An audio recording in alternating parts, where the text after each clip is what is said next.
On this episode of RevHang. I've been daydreaming about it ever since I found out about it. I honestly can't picture my life without this truck. It was Colton J. Herta. I don't know what his middle name is. Nico Hülkenberg retired after the formation lap. His car just couldn't do it. Or were you wishing there was more? I know where you're taking me, Ben, and I don't appreciate what you're doing to me right now. We're both technically Zoomers.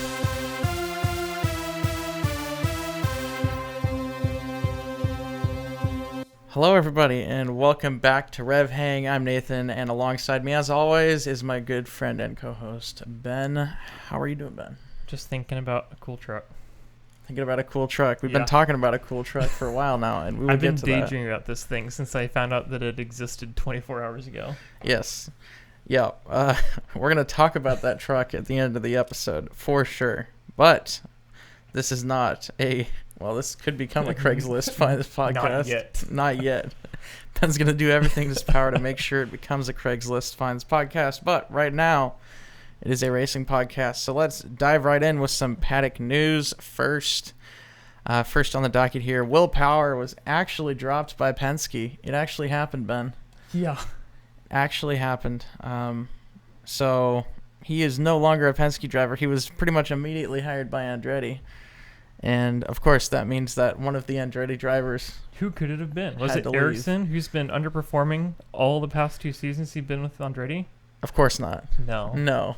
It was Colton J. Herta. I don't know what his middle name is. But it was Colton Herta, who has now left Andretti for greener pastures, namely Formula One pastures. Greener pastures. He's now a Cadillac test, and I assume reserve. Well, he can't be a reserve driver without a super license, so he's a test driver for now.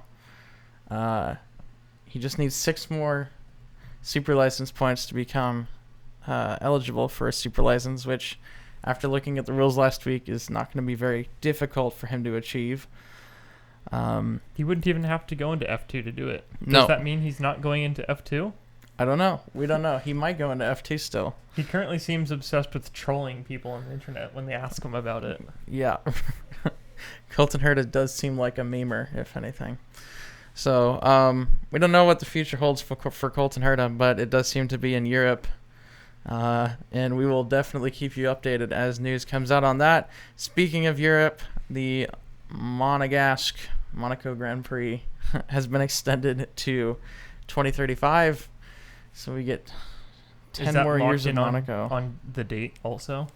I think so. Oh, I don't know. I didn't read about the date. 10 more years of it not being during the Indy 500. And I don't know. I don't know about the date. I'm sure they can change the date. But it is on the calendar for the next 10 years, which has people split in opinions. A lot of people don't like Monaco anymore. It's like the anti-Spa. There's... I feel like it's the same number of people who wonder if Spa should still be on the F1 calendar, but for different reasons. Yep. Yeah.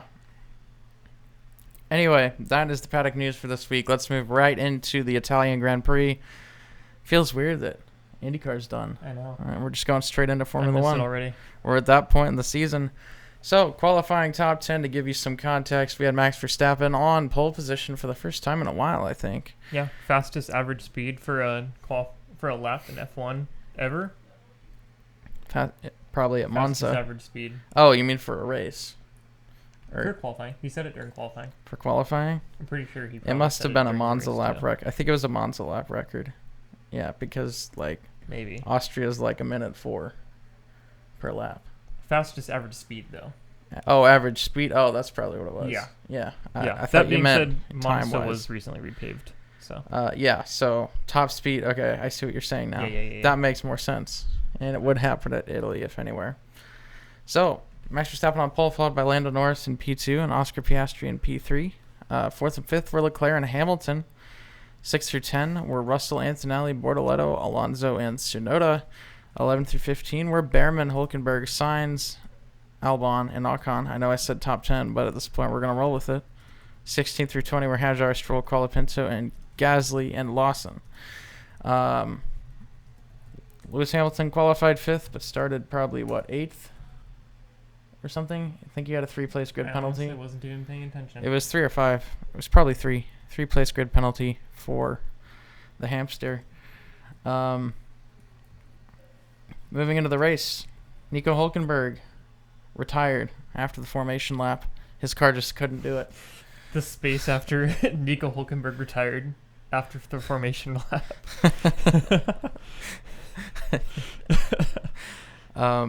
Yep, car just broke down. So that was it for Hulkenberg for that day.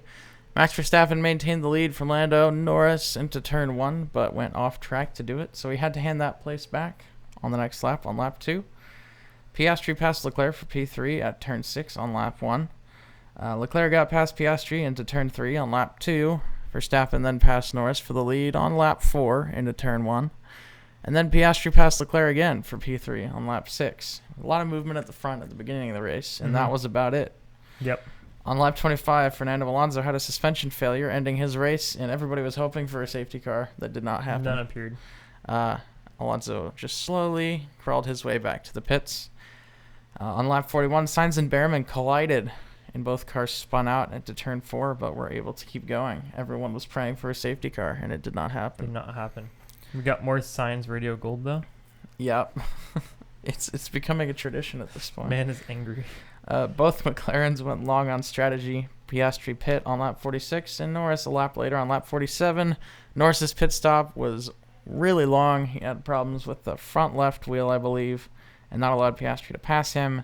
And this, of course, was after Lando was like, hey, why don't you let Oscar pit first, as long as you promise to not let him pass me? And McLaren was like, yeah, got you, man. Sure thing, buddy. Sure thing. And then, of course, that happened. So McLaren then, of course, had to inject controversy. Papaya rules are back, baby. McLaren swapped the cars 2 laps later after promising Lando that Oscar would not undercut him. And so the race ended with Max Verstappen as the winner by a solid margin, 19.2 seconds. Back to the Verstappen of old. We're so back. Turns out if you just make a track with like no turns, Max is still the Red Bull best. car does great as long as you don't ask it to turn. Yep. Lando Norris was in second. Oscar Piastri was in third. Fourth and fifth were Leclerc and Russell. 6 through 10 were Hamilton, Albon, Bortoleto, Antonelli, and Hadjar. 11 through 15 were Sainz, Behrman, Tsunoda, Lawson, and Ocon. 16 through 18 rounding off the finishers were Gasly, Colapinto, and Stroll. It's always Stroll in last place, man. And our 2 retirements were Alonso and Hulkenberg. Yeah, disappointing because Bortoleto did really well, and I feel like the Sauber cars have been getting better throughout the season, so it's actually disappointing when one falls out of contention because they're actually missing out on points. Yep. Yeah, for sure. They have been getting better. And Bortoleto they could be especially. catching the Racing Bulls. Yeah. Max Verstappen is back, baby. He's back for this race. The Probably happiest not. man alive. Probably not for much longer for the rest of the season. Although the next race is another track with long straights. Yep. So, Max Verstappen had just a Verstappen-esque race this week, and it was kind of nice to see someone challenge the McLarens for once. Yeah, it was kind of funny. His demeanor's so different when he's leading. Yeah, Like that. he's so calm. He's so calm. He's like joking with GP and like just seems like a happy guy. Whereas the rest of the season, he's just been mad. So angry, yes. He's just hated his car. Or just apathetic. Like, I don't care. Yeah. Whatever. McLaren, of course, had to do McLaren things and just try to avoid controversy and in the process create so much more. So yeah, they basically just rinse and repeated Hungary from last year. Yeah. It wasn't for a win, thank goodness, like Hungary was, but this does have massive championship, well, maybe not massive, but this does have championship implications if, Oscar is still this close on points at the end of the season. People are gonna look at this and be like, well, they swapped the cars and that was the difference. Yeah, and I don't know, because I understand like telling Lando that you aren't going to let Piastri undercut him, but at the same time, like, I don't know, that's tough. Yeah, Because it was just a slow pit stop and that happens. Yeah, I don't really know. Do you have a different feeling about it?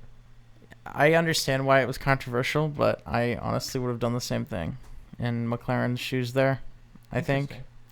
I don't know. This could be just because I've been such a Lando Norris fan for so long. I might be biased. I love Oscar. I'm an Oscar fan too, but I think Lando's been waiting for this longer, and I have no doubt in my mind that Piastri's going to win championships.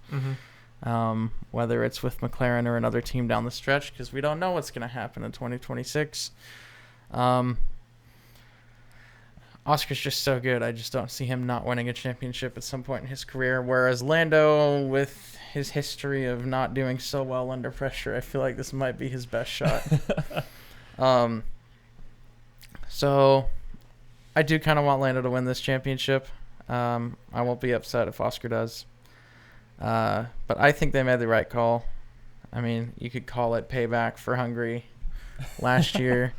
But again, they kind of put themselves in a tough spot when they're like, yes, Lando, we promise that Oscar will not get past you. And then this happens, and it's just like, Yeah. So Oscar was upset, understandably. He had every right to be. He made his point clear on the radio, and then to his credit, he followed the team orders and let Lando through. And did kind of fight him at the end there a little bit, but Norris was, I think, just the faster car that day anyway. So, yeah, I don't know. I wasn't that upset about it. I know a lot of people are. I don't think it's that big of a deal. That's fair. It is a sports race. It is a sports car event race, yes. It is for entertainment. Yep. What I was upset about. Oh, okay. Ollie Behrman got a penalty for that collision. My poor man. The Ocon curse is passing to him. It really is, even though Ocon got a penalty for the exact same thing in this race. Except he only got a 5-second penalty. Yep, this is true. Yep.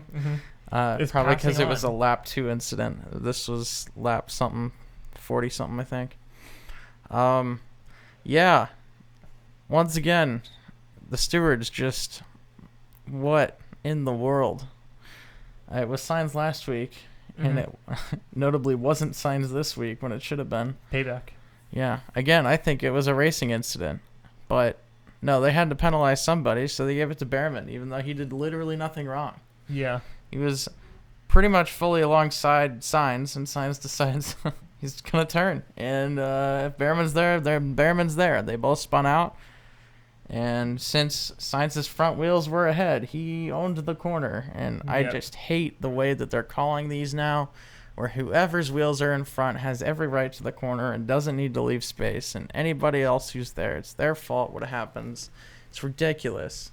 It's racing. You have to leave space if there's a car next to you. Otherwise, it's just going to be passes on the straights, because why would you want to pass in a corner? The late braking Unless dives. you're absolutely going to send it, and then you're going to cause an accident, but the other person's going to get the penalty. The Red Bull special. Yeah, it's wild, man. Yeah. I don't agree with the way they're ruling on these at all. We need a new FIA president right now. It's getting worse. That will happen. It's getting worse. No, I don't know what's going to happen, but yeah. I remember when all these the changes to the way they do the penalties and all that changed, and people were like, "Oh yeah, it's going to fix everything," and then nothing actually changed. No, or it changed for briefly and then it went back to the way it was. It's like it's changing constantly, and that's why people are upset. It's like, why don't you just stick with something? But don't stick with this, because this is completely horrible. All right. This was also have like a voting meter where like you go on and it's like a live poll. Let's make like this Formula E, Ben. Like a Twitch poll. Yeah. Where you get the entire crowd who's watching gets to decide what the penalty is. Yeah, that's a really bad idea. But easy. But I've solved it. I think it'd be entertaining. We're gonna turn this into Formula E. That'll fix Formula One. All right. This is also the shortest race in F1 history, time-wise, at 1 hour and 13 minutes and 24 seconds. A minute shorter almost than the previous shortest, which was achieved by Michael Schumacher in 2004, I think they said. Also the Italian Grand Prix. Huh. I mean, it is a fast track. And the Ferrari F2004 was an insanely fast car. So, yeah, Max Verstappen now holds that record just because he needed another record. And And Ben, you added something else on the end of this here. Yes, What do you got for I have me? heard discussion online, Mhm. in circles, Circles. that go to schools you wouldn't know. Yep. Do From you Canada. What Circles did you from think Canada. about how this race length was? Did you notice an appreciable difference? Oh, yeah. Yeah. It felt like a very short race. Did And you like that?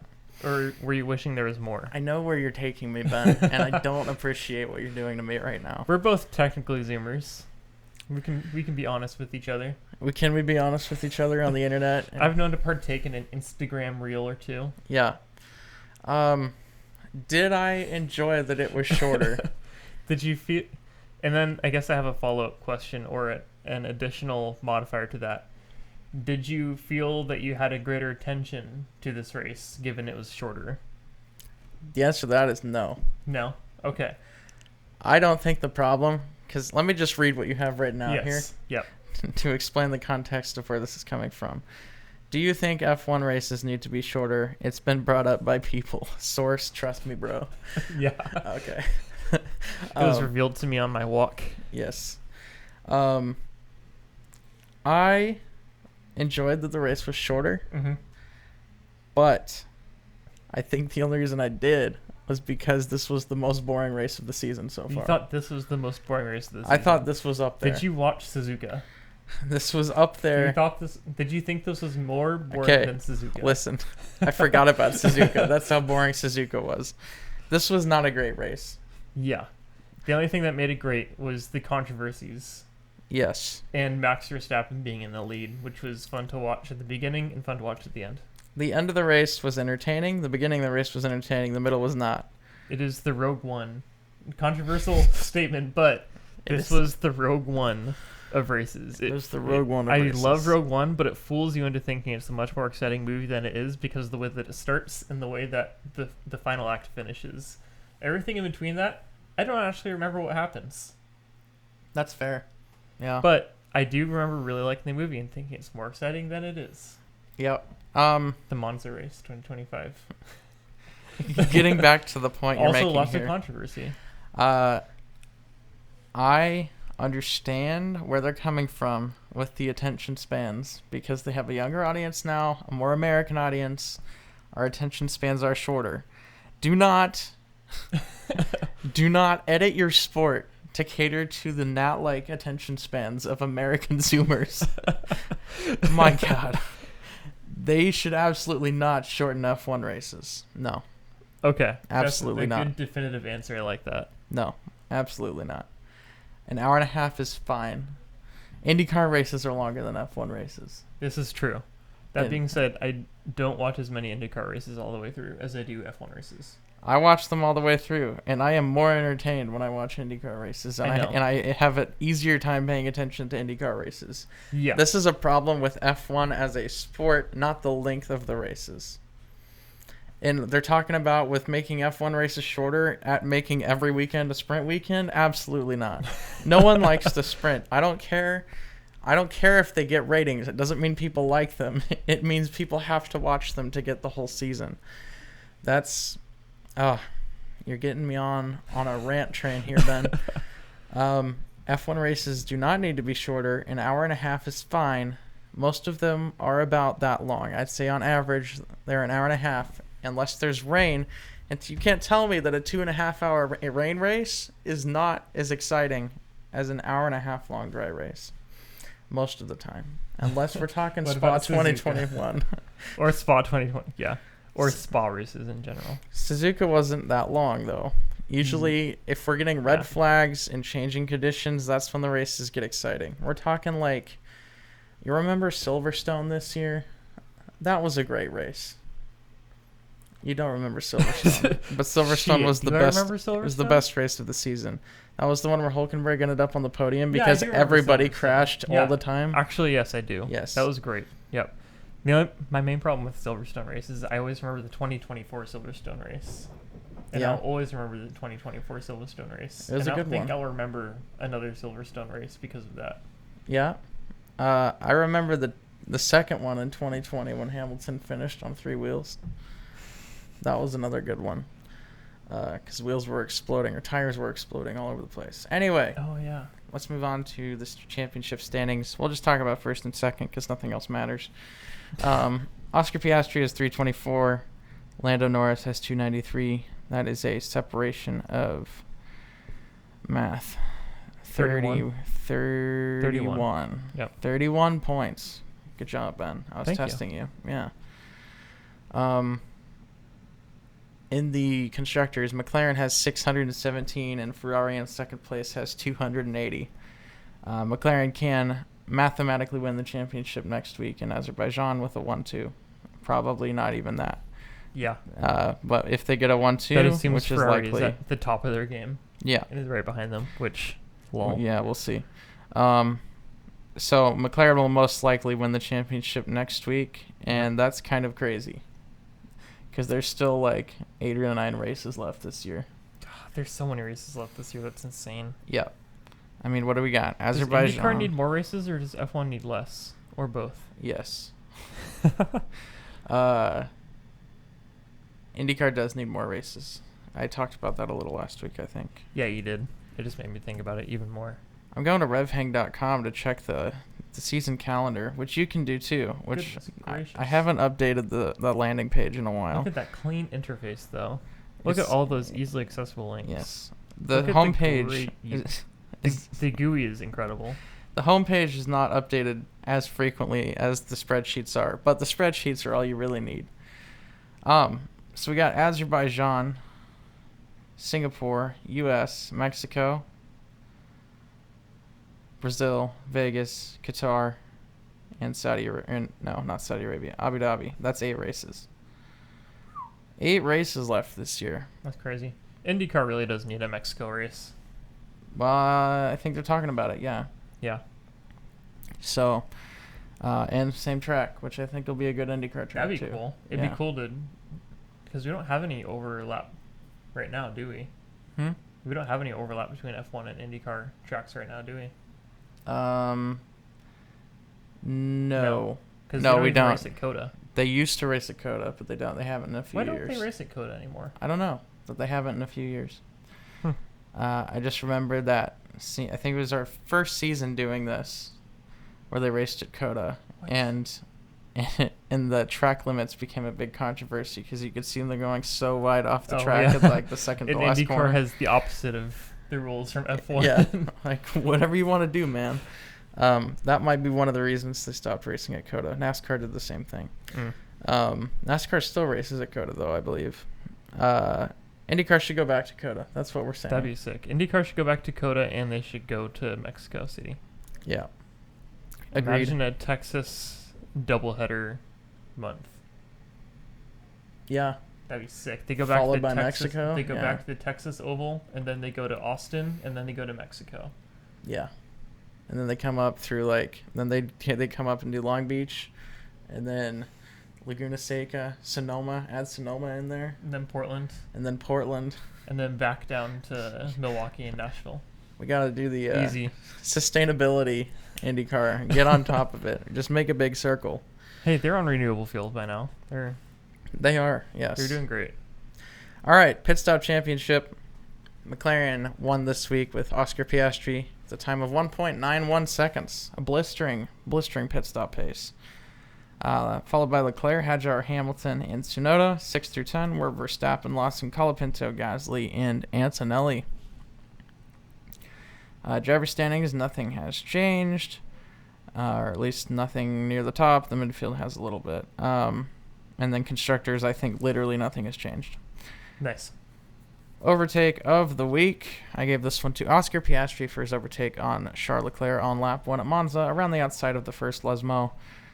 That was pretty good. Great pass. Honorable mention was Max Verstappen taking the lead back on lap 4. Another pass around the outside. Basically doing to Lando what he tried to do to Lewis Hamilton in 2020. He did. Wait, that was 2021, wasn't it? 2021. Sorry, Yeah. you're right. Yeah. But yeah, I saw that, and I was like, a little bit close there. He actually was. If there was a carbon copy of that, that would have been crazy. That would have been so funny. But yes. All right, let's go into predictions. That If words can word. Wow, we did not do very well this. We this did week, not. we? We didn't. No. Top five. To remind everybody, we had Verstappen, Norris, Piastri, Russell. No, sorry, Verstappen, Norris, Piastri, Leclerc, and Russell were the top five. What did you have, Ben? I had Piastri, Norris, Russell, Verstappen, Antonelli, and Lawson as my dark horse. Did not see the Verstappen 9-second lead coming a mile away. I did not either. I had Norris, Piastri, Antonelli, Russell, and Verstappen in my top five with Sainz as We a both dark had horse. Antonelli in our in our top fives. Yeah, it did not pan out for him. No, Fastest lap went to Lando Norris. What did you say? I had Piastri. I had Norris, so that was Nice, my nice. sole point of the week. Driver of the day went to Max Verstappen. What did you say? Same as you. We had Antonelli. We both had Antonelli, so Oof. unfortunate. Alrighty, moving into the Azerbaijan Grand Prix, one of my favorite races of the year. I actually really like it. I like it even when it's boring, which I think says something. Mhm. I think it's a good track. I'll always remember it for tire punctures and Lewis Hamilton just driving straight through turn one. Yeah, well, as we all will. Two Yes. of my favorite moments in racing history. Indeed, indeed. Max Verstappen kicking his car. Yeah. The tire punctures you mentioned.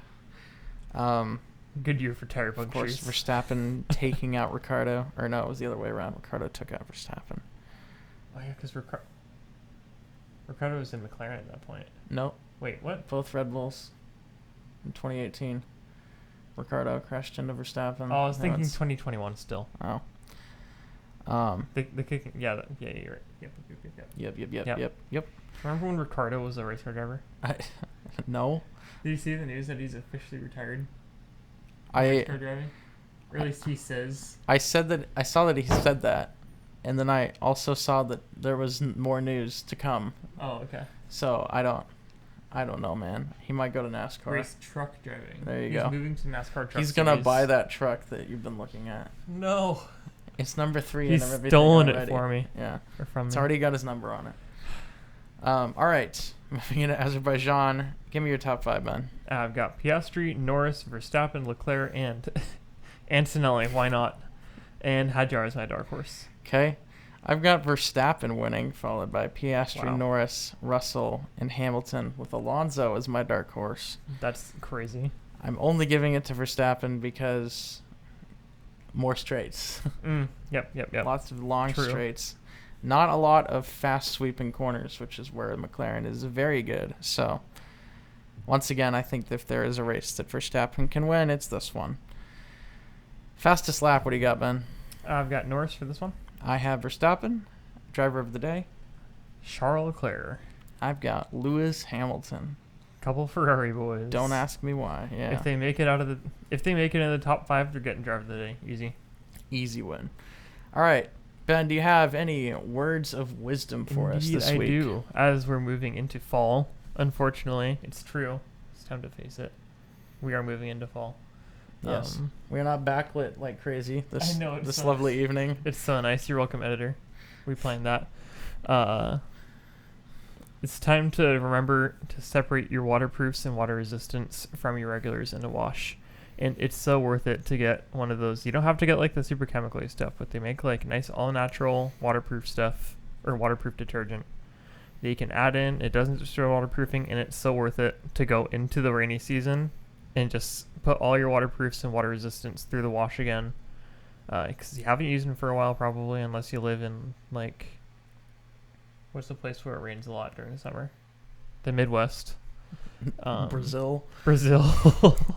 If you live in Brazil, it's time to wash your clothes. Sorry. We have listeners in Brazil, Ben. Do you really? I think like one person. Yeah. Oh, sick. But yeah, just go ahead and give your waterproofs a wash. Make sure to separate them, and it's super worth it. Yes, indeed.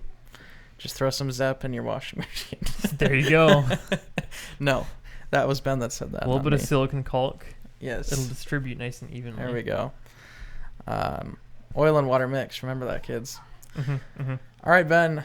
You've been itching Oh all my week gosh. for this one, especially We need to since put last night. We need to put a picture. If you to send show me a people. picture, I'll send you a picture. I will put it in Um, this segment. Just send me a screenshot. Actually, just send me the link to the thing again. I don't know if I Okay. saved it or yeah, not. I'll send you the link. It is so cool. It is a 1999 Chevy S10, barely. It is essentially race modified to be reminiscent of a NASCAR Truck Series truck. It's got Eliminator livery on it, like down to some of the sponsorships, and it is the coolest thing I've ever seen for $20,000 on Craigslist. It should be worth more, honestly. Freshly built, because it says it's only got 1,000 miles on the odometer.